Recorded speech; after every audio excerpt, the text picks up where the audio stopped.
She looked down on strangers, spoke rudely to elderly people in the neighborhood, and believed everyone was beneath her. People whispered behind her back, calling her spoiled and disrespectful, but she didn't care.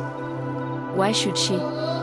In her world, she was the princess, and nobody dared challenge her. Funk's years in the university did not change her. While some students struggled with money, washed their clothes by hand, or cooked noodles late at night, Funk always had her way. Her parents sent her enough money, and she lived like a princess even in school. When she finally graduated, she went to the NYSC camp, but she was still the same.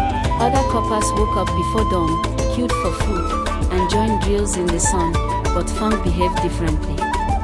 She wore heavy makeup, fixed her long eyelashes, and polished her nails until they sparkled. While others sweated in their khaki uniforms, she strode as if she was on a fashion runway. Some laughed at her behind her back, others admired her beauty, but nobody challenged her arrogance.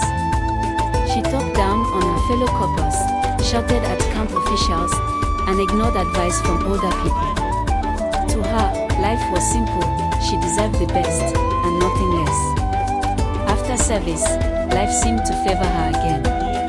She met Femi, a handsome and wealthy young man from a respected Lagos family. He fell in love with her beauty at first sight, not knowing what lay hidden in her character. Their courtship was short, and before long, a grand wedding was planned. The church was decorated with fresh flowers, the hall glittered with lights, and music filled the air. Guests ate to their fill, dancing until their feet hurt. Everyone talked about it as one of the biggest weddings of the year.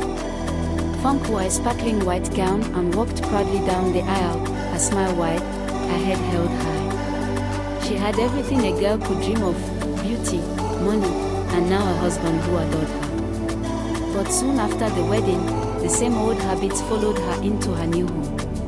At home, she scolded her housemates for every mistake, no matter how small. If the food had too much salt, she shouted.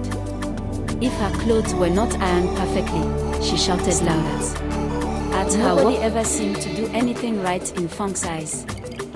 Yet, her husband kept quiet at first, trying to keep peace in the home. Femi loved his wife too much to see her faults.